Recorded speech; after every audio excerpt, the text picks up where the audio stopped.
Thomas Reyes arrived on Keshar's landing expecting nothing.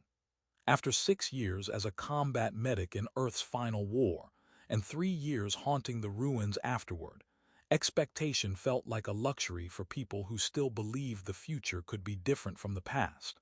The colonial transport discharged its passengers into a settlement that barely deserved the name.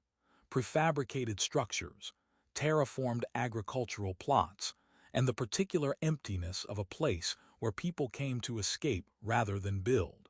Thomas collected his minimal belongings and reported to the integration office where arranged marriage assignments were coordinated. His assigned partner was Velshin of the Siltereth. The briefing materials described her species as peaceful, empathic, with biology adapted for low-conflict social structures. Thomas read the words without processing them. Details didn't matter when you expected nothing. She met him at the transport hub, tall and slender with skin that shifted through subtle blue-green gradients, eyes that were too large and too dark, features that were almost human but wrong in ways his pattern recognition couldn't quite categorize. She greeted him formally in careful standard, explained the housing arrangements, and walked beside him without demanding conversation. Thomas appreciated that. Silence was safe. Their assigned dwelling was small. 2 bedrooms, shared common space, kitchen facilities that looked functional but basic. Velshin showed him which room was his, explained the water rationing schedule, and retreated to her own space with polite efficiency. This could work, Thomas thought. Transactional cohabitation. 2 strangers sharing resources without demanding anything resembling emotional intimacy. That night, he had the nightmares he always had, screaming wounded in the field hospital. The smell of burned flesh and antiseptic failing to mask decay. The particular sound someone makes when they're dying, and you can't do anything except watch. Triage decisions that meant choosing who lived and who you let die because resources were finite and suffering was infinite. Thomas woke gasping, his heart hammering, the phantom smells still overwhelming his senses.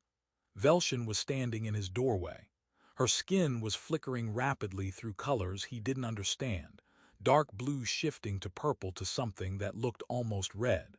Her large eyes were fixed on him with an intensity that made his defensive walls go active immediately.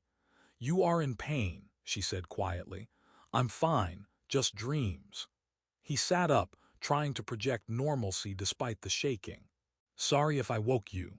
"You didn't wake me. I felt your distress through the walls, through the air between us.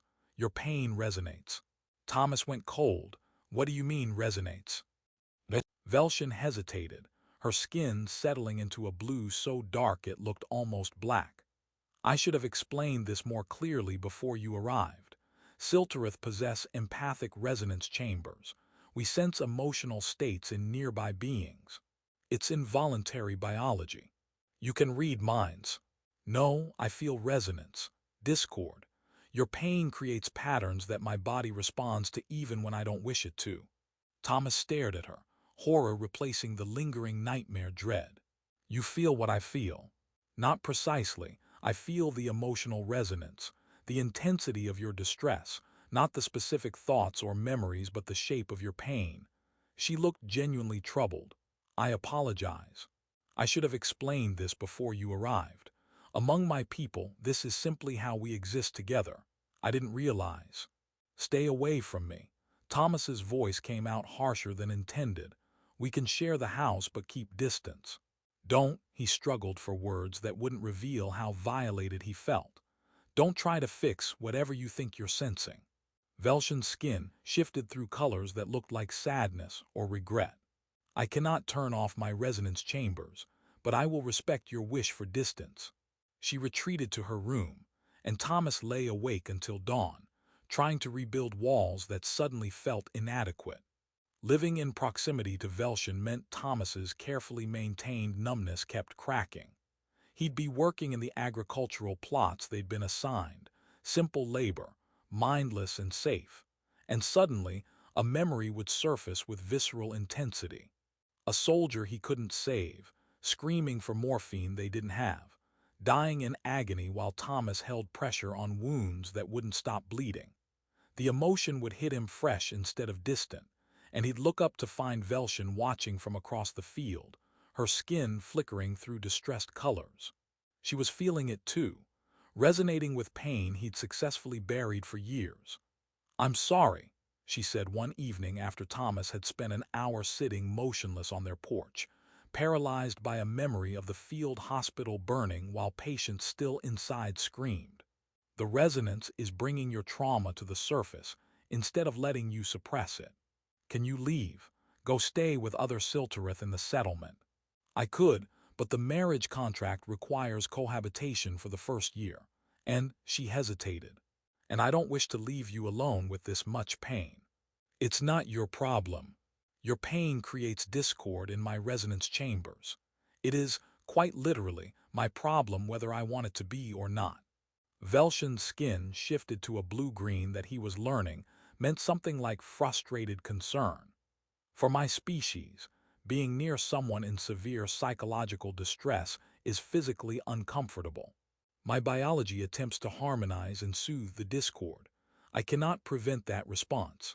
So you're suffering because I'm broken." "You're not broken, you're traumatized. There's a difference." "Feels the same from the inside." Thomas tried everything to maintain his numbness. Longer work hours, exhaustion, the mental techniques he'd learned for compartmentalizing emotion during the war. Nothing worked. Velshin's presence did something to his defensive architecture, not breaking it forcibly but gradually dissolving it like water eroding stone. Memories surfaced with increasing frequency and intensity. The faces of people he'd lost. The weight of impossible triage decisions. The survivor's guilt that came from being alive when better people had died. Emotions he'd successfully suppressed for years hit him with fresh force, and Velshin felt all of it through the resonance. One night, Thomas woke from a nightmare so vivid he couldn't distinguish past from present. He was back in the field hospital, trying to save a soldier whose name he'd never learned, watching life drain away despite everything he tried. He found himself on the floor of his room, gasping, and Velshin was there, not touching him but close, her skin cycling rapidly through colors that suggested distress. "I felt it," she whispered, "through the resonance. Not the specific memory but the shape of your horror, the weight of losing someone you tried to save." Her voice was shaking. "My people have never experienced anything like what you carry. I don't know how you survive it." "You don't survive it. You just become something that can function without feeling. And I'm destroying that. My resonance is forcing you to feel things you can't afford to feel." "Yes." They sat in silence for a long time. Finally, Velshin spoke. "I can request a transfer. They'll assign you a human partner who won't have empathic resonance. You could maintain your numbness." Thomas thought about it. Thought about returning to the comfortable emptiness he'd inhabited for years. Thought about not being forced to confront emotions he'd buried for good reason. "No," he said, surprising himself. "Don't transfer." "Why? This is clearly torture for you." "Because," Thomas struggled to articulate something he barely understood himself. "Because maybe I need to break before I can heal properly. Maybe sealing everything off was just slow death wearing survival's mask." Velshin's skin shifted to colors he couldn't interpret. "Breaking you open is excruciating, for both of us. I know, but numbness isn't living. And I'm so fucking tired of just existing." The transformation wasn't gentle. Thomas spent weeks barely functional as his walls collapsed completely. Memories overwhelmed him with visceral intensity, not just the worst moments but everything he'd suppressed. Grief for friends lost, rage at the waste and futility of the war, guilt for surviving when others hadn't. Velshin stayed close, her resonance chambers working constantly to prevent him from drowning entirely. She bore witness to all of it, experiencing his trauma as emotional echoes that her peaceful species had never evolved to process.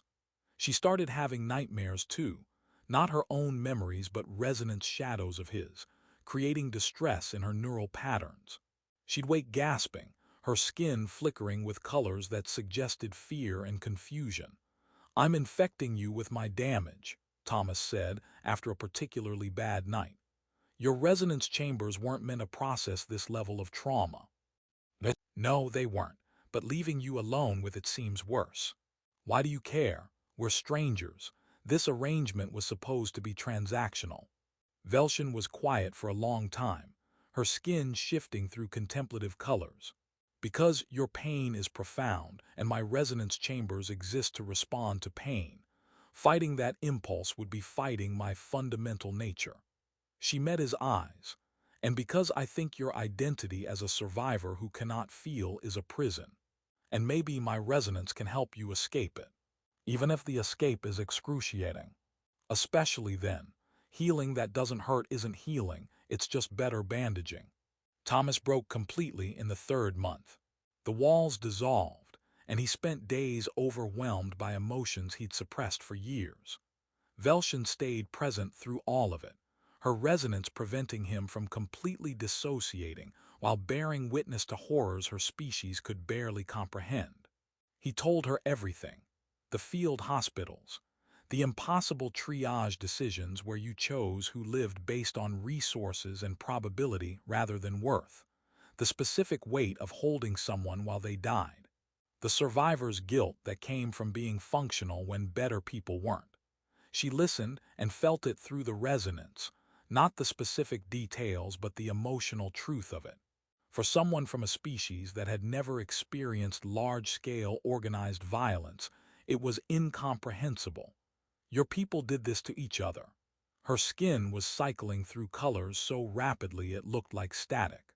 For 8 years, over resources and ideology and old grudges, nobody even remembered the origins of.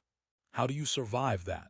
How do you continue existing after experiencing such horror? You don't, not really. You become something else, something that can function without feeling. Thomas looked at her directly. That's what I was before coming here, and you're destroying that. Your resonance is forcing me to be human again. Is that what you want? Thomas thought about it, really thought about whether he wanted to feel again, to be vulnerable again, to risk the pain that came with genuine emotional engagement. I don't know, he said honestly, but I think maybe it's necessary. Slowly, painfully, something shifted. Thomas learned to experience his trauma without being consumed by it. The memories remained intense, but Velshin's resonance provided something like containment.